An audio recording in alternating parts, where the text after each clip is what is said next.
A busy day in London town, running around interviewing some really amazing people for Wozedu. Ben Kay and I are sitting outside on top of a wall overlooking the city. What could be better? Beautiful day as well, isn't it? Absolutely gorgeous. Yeah, no, very, very lucky after the floods we've been having. So yeah, it's nice to get outside. So Ben, I want to know a little bit about how you've got to where you are today and where it all began for you, really, because with Wozedu it's all about an educational platform and finding out about how it all started. So you went to school. Did you go to university or anything after that? Yeah, I did. Obviously, I'd played international level rugby while I was at school for the England schoolboys team, but I always felt it was important to carry on with the education. It's even for the guys that make international level at schoolboy. It's a very it's a big leap to get into the professional game, and so I decided I wanted to go to university and look at some other options in case the rugby didn't pan out, and I'm very glad I did. What did you study when you were there? I did sport and business at Loughborough, so it was yeah. I still had my foot in the sport camp, but I managed to tie it in with a business type degree, but also looking at the business side of sport. So there was still the interest levels there for me. And when you finished uni, what then happened? I went back to Liverpool, where I'm from, and set up an events management company and did that for a year while I was playing semi-professional rugby for my local club, and then. The coach of that club had been coach of Leicester Tigers, and he said you're probably a bit too good to be playing at this level, so I've sent a video of you playing to Dean Richards, who was the coach of Leicester at the time, and told me to follow it up, and I did, and took a bit of a gamble. I went for, although I went as a full-time player to Leicester, I went on a pay cut from what I was on as a part-time player, but just thought the opportunity was great and that the rewards had come if I made it. And how did that feel when you got that break? Oh, it was brilliant. I mean, it was perfect timing for me because it was during the 1999 World Cup, and I was quite old, really, particularly by today's standards, to make that sort of leap into Premiership level rugby. So to actually get the opportunity while the World Cup was on and a lot of the established stars were away with Leicester was a big break and a big opportunity. Unfortunately, it went well, and when those stars came back, I'd sort of established myself as a member of the first team, and it all sort of rocketed from there, really.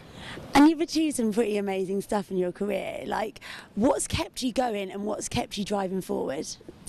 There was always, while I was playing, there were always sort of question marks about if you've won something, how do you re-motivate yourselves? But there's always something next week, and well, your body's still capable, and the desire's always there. All you want to do is play rugby. So the motivation was pretty easy, because although people who it hadn't happened to might question it, the fact that you had to defend your title next year, or even the next week, you just really lived as a player from week to week, and it was all about, you could win 1 week a massive game, and then if you lost the next week, it was the worst thing on earth. So yeah, it was it's a strange old profession to be in. You don't get a long time while you're playing to gloat on what you might have achieved. And also there must be massive highs and then massive lows with that. How do you cope with that? Yeah, there are definitely, but again, there's that saying, there's always next week. So if something goes wrong, you can put it behind you. The hardest time when it happens is when you lose a final and you've got 3 months to wait before your next game, and you've got a whole horrible pre-season of training to do, and you get so frustrated and you just can't wait for the season to start. But we all know what a privileged position we were in as professional rugby players. You're doing something that you really love, and you're being paid for it, and so anyone who moans about sort of the lows is in the wrong job, really. And also, you're part of a massive team. Like, how did that feel, being part of knowing that it wasn't just you had the backing of like a big team of people behind you? Very important. I think you can sometimes take that for granted, but certainly from my perspective, I was always so grateful of the medical teams that would spend, when you're away with England, those guys will spend 18 hours a day treating players and literally not take any breaks just to get you back on the field in time for Saturday. So to have that sort of support is immense, and those guys really don't take any of the credit. We're the ones there waving to the crowd after we win a World Cup, but a lot of those guys that played in the 2003 final wouldn't have been on the field without the help of the fitness staff, even the kit man who's an integral part of the team. So with regards to your career, and where you are now and where you've been, what would you say has been the biggest highlight for you? What has had been a moment where you've stood back and gone, oh my God, is this really happening? I think that the whole journey's been superb, and even the down points, the downsides that you spoke about, it's always part of your development. And I saw Martin Johnson say something once about when you lose and you lose a Grand Slam or something like that, that's a scar that you carry with you, and when you do get the victories, it makes it all the more special and all the more pleasant. So I've probably the high point of my career was winning the European Cup for the first time with Leicester, just because I knew what it meant to everyone who'd been involved at the club and had played in a final a few years before and lost it, and a lot of the guys, it was going to be their last chance. So I've never been so nervous for a game, and fortunately never was again afterwards, even for the World Cup final. So now, aside from your rugby, what is it that you're doing? Because obviously it must be hard once the rugby stops, and especially for other players in the industry. What happens next? It's a huge issue, actually. I was involved with the sort of off-field side with England, and so I had a good relationship with the Rugby Players Association, which is sort of the union that looks after the welfare of guys. And personally, I can see there being a big fallout of guys that don't know what it's like not to be a professional rugby player. They come in at academy level, and they haven't really thought about education because it's so exciting, and they want to give themselves the best chance of getting there. And those guys that have perhaps a longish career and come out of the game, late 20s, early 30s, without that education, and then start to worry about it, it's a big problem. So I'm so happy I went to university. All the guys that I speak to now, I say make sure you do something else.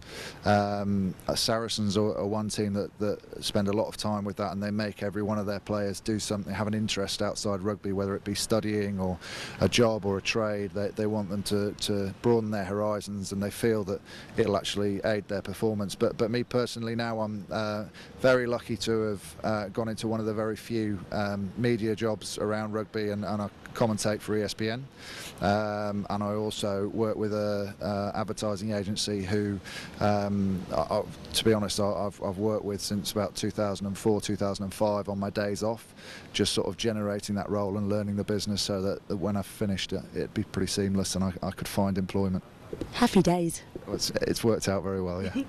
So for anyone that's watching, if you could give them one piece of advice with getting ahead in their career and achieving the things that they want to achieve, what would you say?